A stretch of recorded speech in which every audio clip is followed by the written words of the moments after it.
Okay, so welcome everybody. We're going to discuss today the energy that lays in the portion of Naso.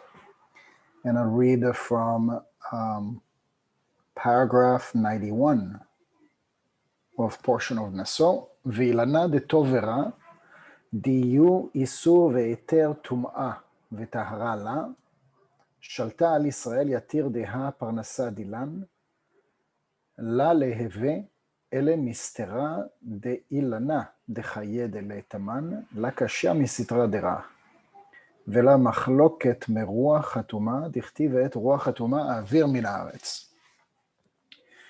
The tree of knowledge, good and evil, prohibition or permission, purity or impurity, will no longer apply to Israel, since our sustenance will be solely from the side of the tree of life, where there are no contradictions stemming from the evil side, nor any strife, nor difference stemming from the unclean spirit, as written, and also I will cause the unclean spirit to pass out of the land. And so this is a powerful passage because we are in the midst of a lot of turmoil and chaos.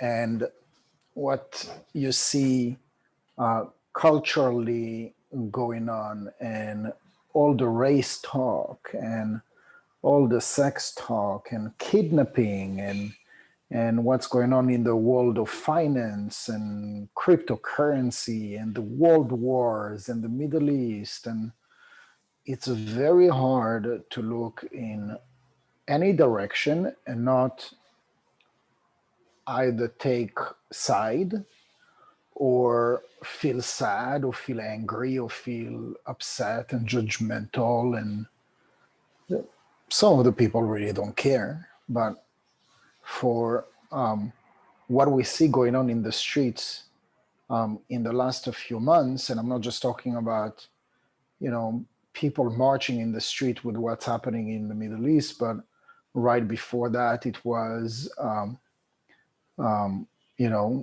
all the discussion about race. There is a lot of turmoil and there is a lot of desire to find justice, to find truth, to speak our mind, to speak, reveal who we are, and without concealment and without basically dealing with everything that we've been dealing in the last centuries. And so what we have experienced in the last few centuries, millenniums, is that the tree of knowledge, good and evil, prohibition and permission, purity or impurity, is what rules the world. It's what's right and it's what's wrong. It's what's the oppressed and the oppressor, what is like positive, what is negative, what is evil, what is saint, what is like. It's very hard to just look at everything and just be in that space where we see what's happening but we don't take part emotionally. And I think that as long as we see, feel or experience any type of division where there is one thing that is right, one thing that is wrong, one thing that is permissible, one thing that is prohibited, that leads to the conclusion that in our mind, we're still connected to that level of consciousness that is called the tree of knowledge, good and bad, where the evil inclination and the good inclination are basically face to face and in full consistent confrontation. Now, the more elevated version of that is the connection to the tree of life. And the connection to the tree of life is that we're not touched by all this space and this division and all the emotional turmoil that exists in this physical reality. Now, we don't need to die, wait to die to experience that elevation. There are some people when they are reaching that space, that mindset, that spiritual accomplishment, they can look at a situation and be more spiritually objective. Spiritually objective doesn't mean to be detached from what's happening, but the solution would not come from one party that says, I'm right, you're wrong, but if you want to come to an agreement, you need to make some concessions because truth is with me.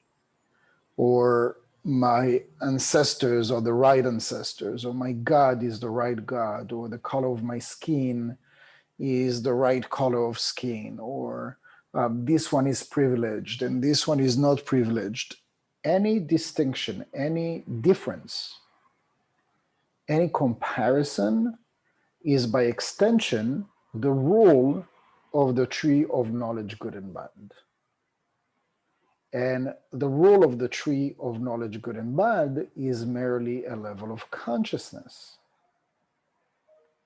And the fact that there is such a call for truth and freedom, even if it is expressed in a vile, violent, negative way where people burn and break and whatever, and they are aggressive and using terrible words to put somebody else down because they think different. We are at a crossroad, and the crossroad is that the next level is elevation. Why would it be why would we be in that crossroad? What tells us that we are at a crossroad where the next step or the next turn is a more elevated state? I don't want to say that it's simple to understand or to even call it, but try to see it in this way. It is not until you experience something that tastes bad that you tell yourself, oh, that's disgusting, I'll never have that again. And so it is not until you experience something that you don't like that you create this contrast of saying, I like the way that this makes me feel, but I dislike or I hate the way that this makes me feel. And so going forward, you'll do everything that you can in your ability to stay away from what makes you feel bad, unless you're a masochist and you love to hurt yourself or feel hurt, which can also be the case. But if you're a normal, sane person, it's interesting that it's not until we're experiencing something that is distasteful that you would come to the conclusion, I don't like this.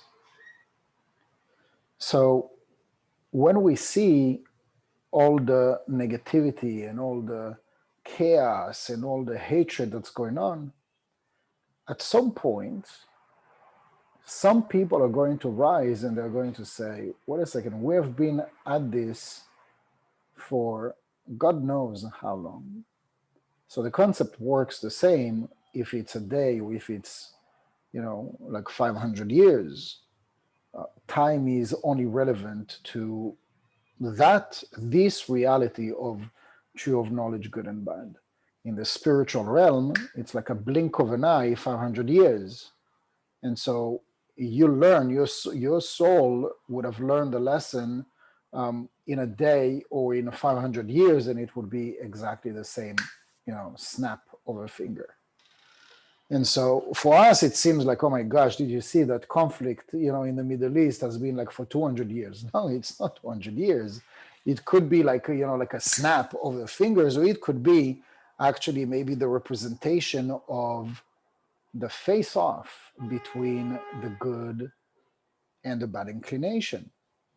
Now, the good and the bad inclination is not personified by Hamas being the bad guys and the Israelis being the good guys and vice versa. The good and the bad guy, or those two opposites, exist within each one of us. So you have, for example, like an Israeli that has, like hatred towards Hamas and vice versa, but then they go and they play cards with their friends and family, and then they go and they fight and they curse and they don't want to talk to this person for a week or for a month. So we realize, like we're talking here about the same thing, that we have a conflict with a family member or with a neighbor, or that we have that conflict with a nation or another religion. It's the same base, it's the same seed that is anchored, that is seated, that is innate in each one of us. And so, in other words, if somebody has no seed of hate in him or her, it doesn't matter what would happen in their life or in the news, they won't be triggered in a way that their expression would be hateful. So somebody that marries, tunes into something that takes out anger or hate out of them, it's only because, and we just said the words, it's in them.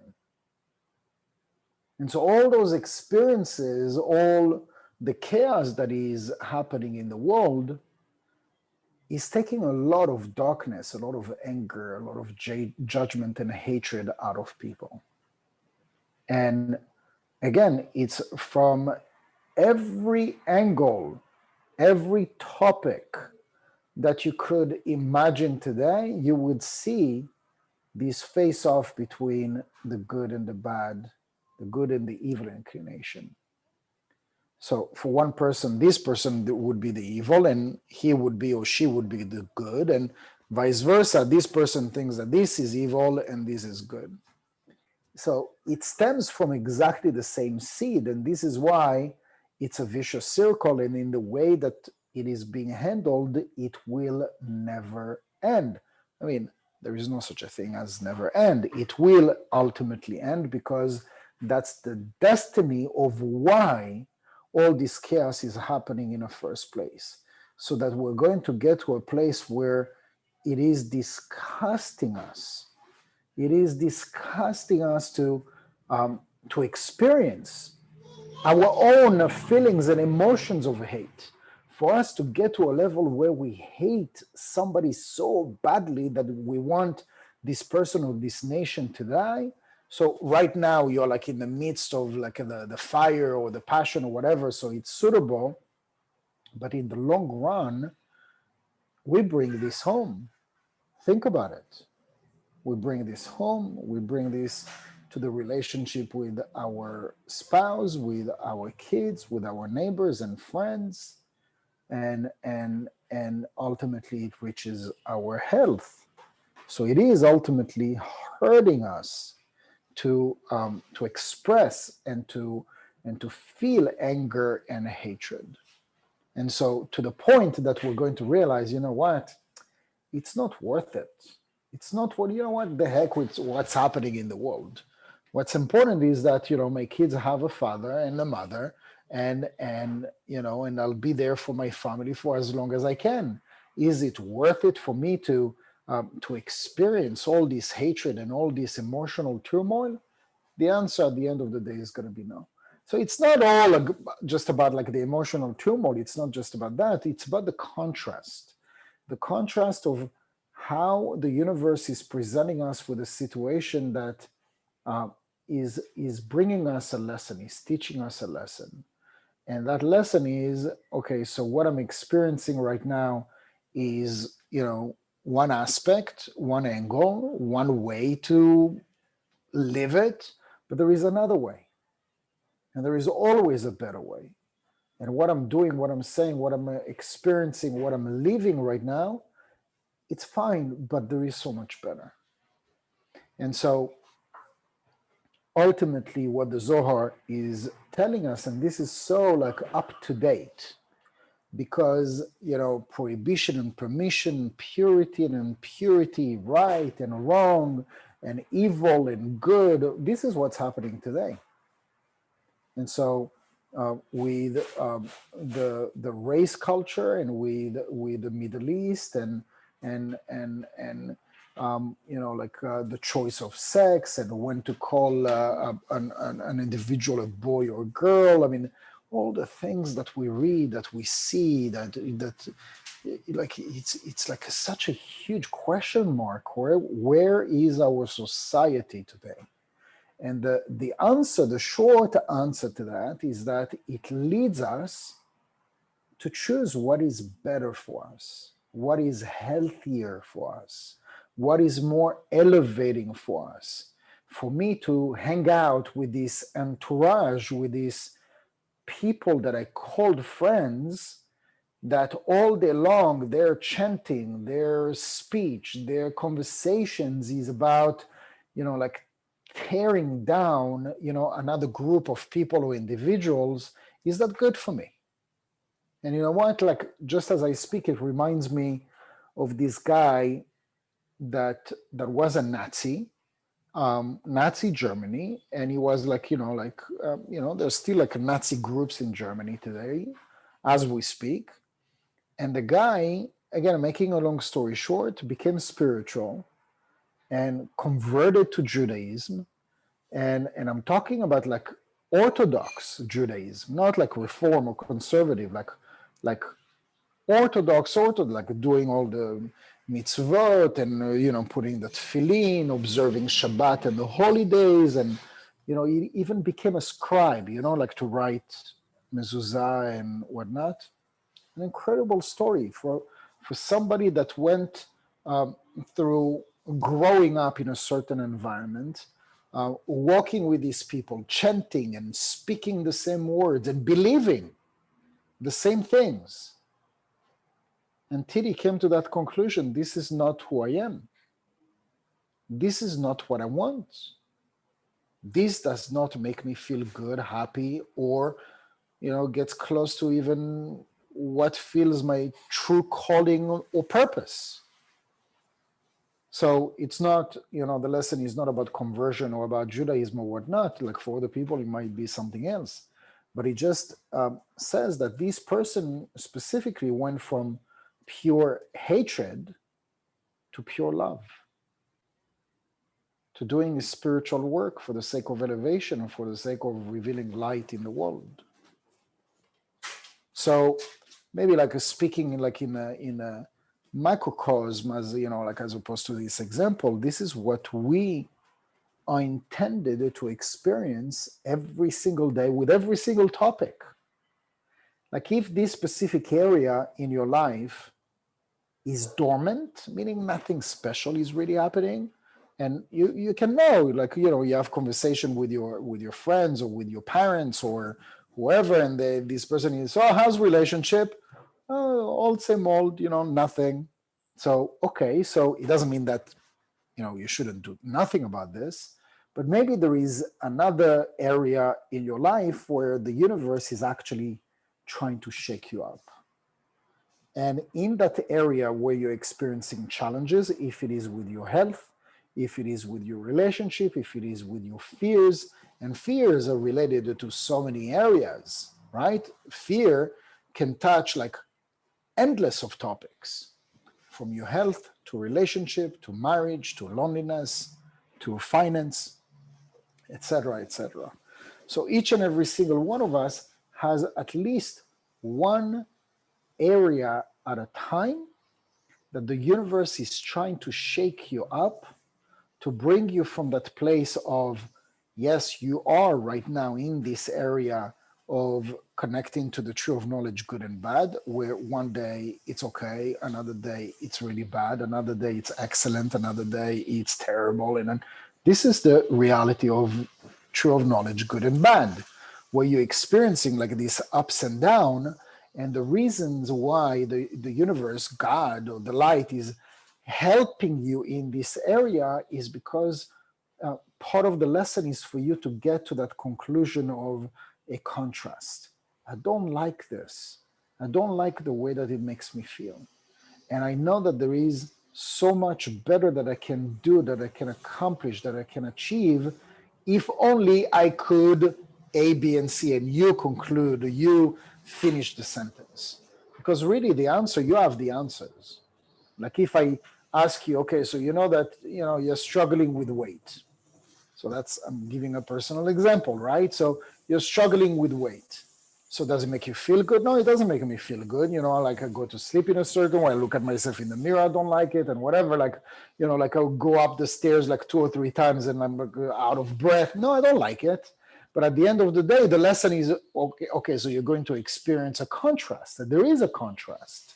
The contrast is that you don't like it. So the opposite of that contrast is that in order to get it better, do you know what you need to do to get it to the place that it is better? The answer is pretty much yes. The next step is basically to do something about it. In an area where it's like dead, where there is nothing happening, no up, no down, no nothing. Okay, so apparently the universe wants you to focus on that area where there is ups and downs. Why? Because the universe wants to take that aspect of where you're being challenged right now and elevate those sparks. And so when we're looking at what the Zohar is saying,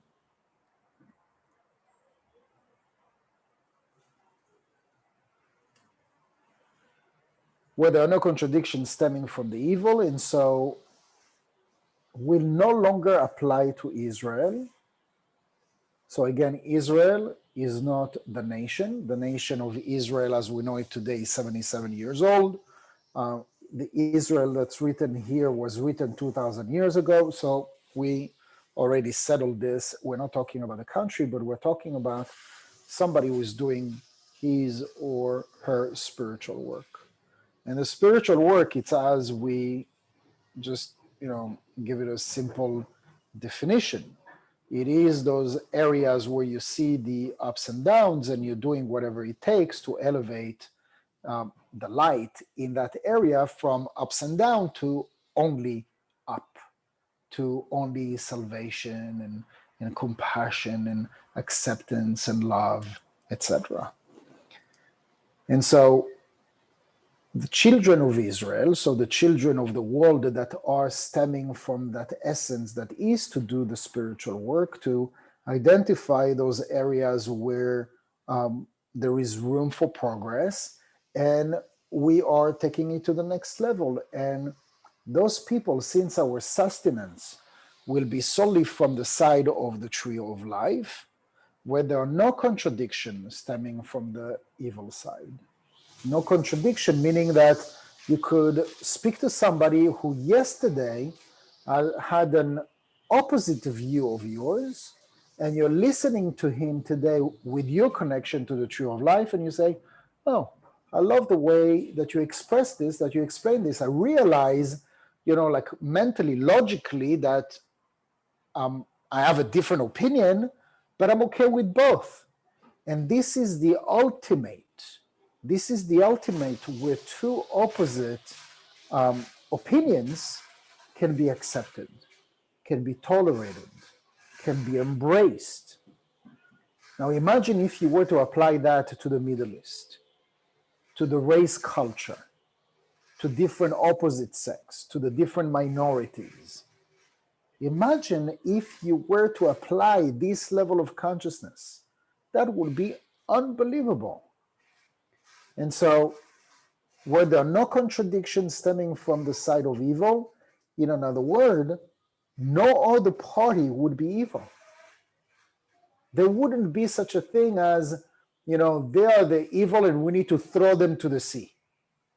Or this group needs to be eliminated or disarmed. They can have all the weapons that they want. Imagine if you are to respect them and accept their opinion and what they're saying, and on the other side it's exactly the same. You're sitting at the table and you're talking from that aspect where both opinions are right. there is a better chance to find a solution.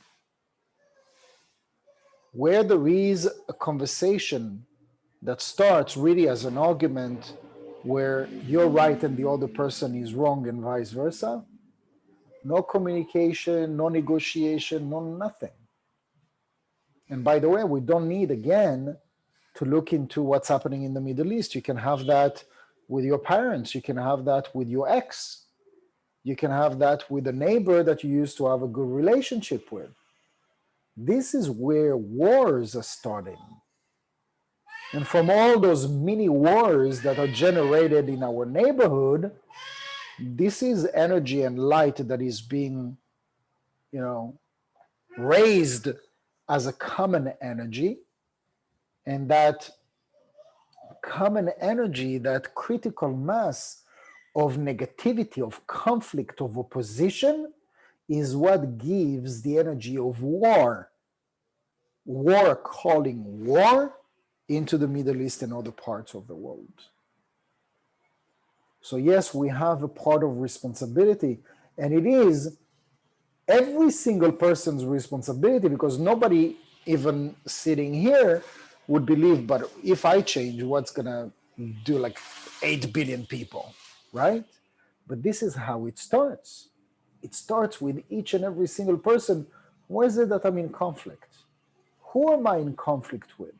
Because every time that I'm experiencing that conflict, that I am expressing that division, this is what I contribute to the places where there is war in the world, and vice versa.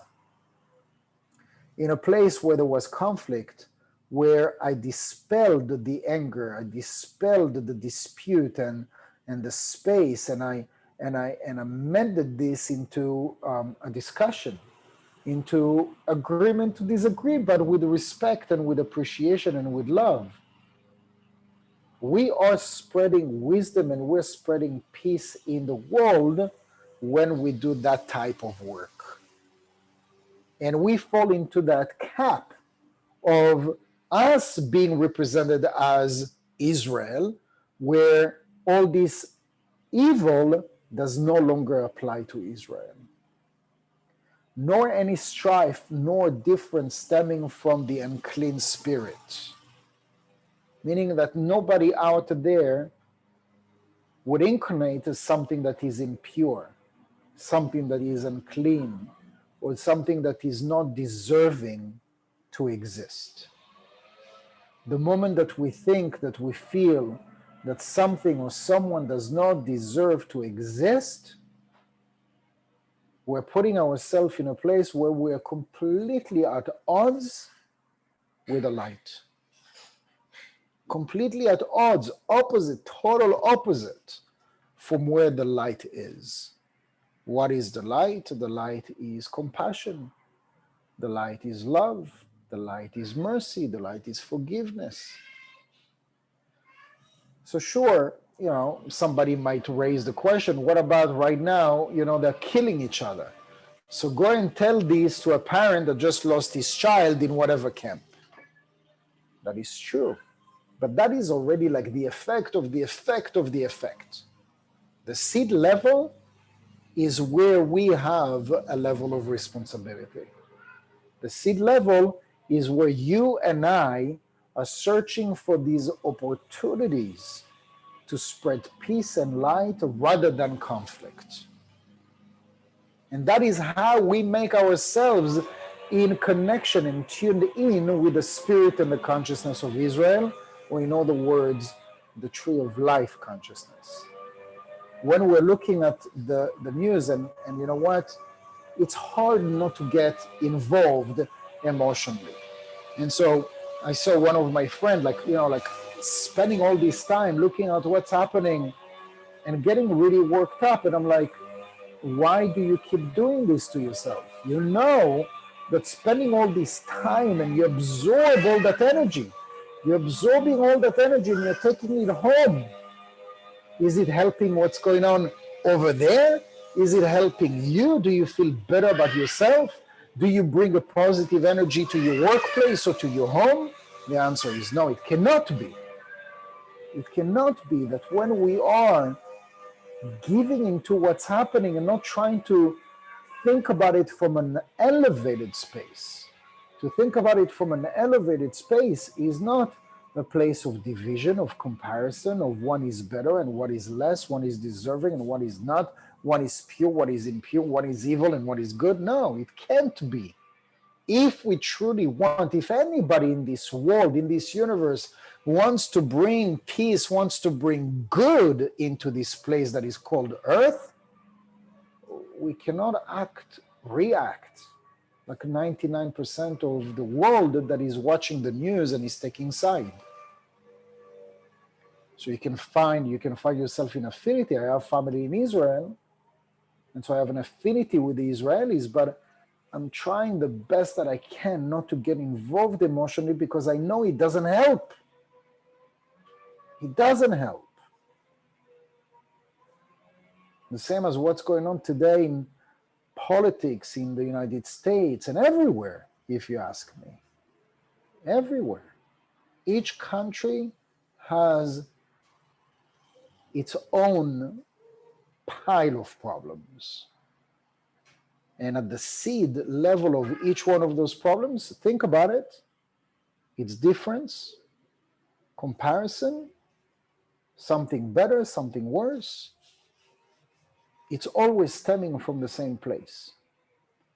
If the human brain would find a better way than to compare or differentiate, we wouldn't be where we are. If we were not capable to differentiate or compare, we wouldn't be where we are and there wouldn't be wars. There wouldn't be conflicts. There are wars and conflicts only because we're capable of differentiating and comparing with our mind. So if we want to start manifesting the logical, we need to give less dominance to the logic. The logic dictates that if you're going to look at two opposites, you're going to make a choice. I like this better. Or I'm in affinity with this and therefore I'm going all in. Is it right? Again, like right or wrong is part of the tree of knowledge, good and bad. So it's not even the question. The better question is, how do I contribute something that would improve what's happening today in your family, in your neighborhood, in your country, in the Middle East, in the world? How do you contribute something that's going to be uplifting and not just make it worse? Right? Because hatred that begets hatred doesn't make anything better. The thing is, I think we mentioned it before, it's like you're trying to spread good news and optimism and positivity. Those things don't sell. They don't sell.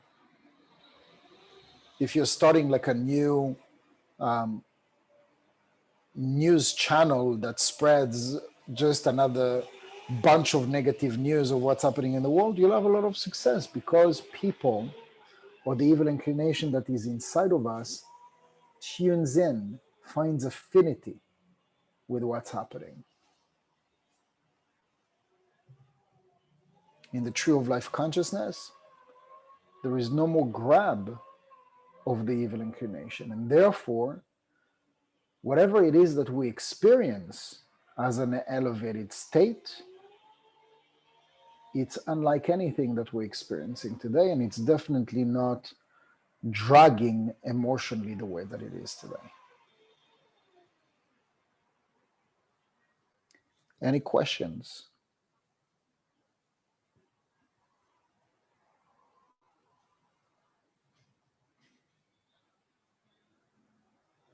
Feels like I'm going to leave you with a lot of food for thoughts. All right, guys. It was good meeting, and we'll have class again on Monday. And I'm looking forward to seeing you in less than a week now. Thank you. Thank you. Love you. Love you too. Thank you. Bye-bye. Bye, everyone. Bye. Bye-bye.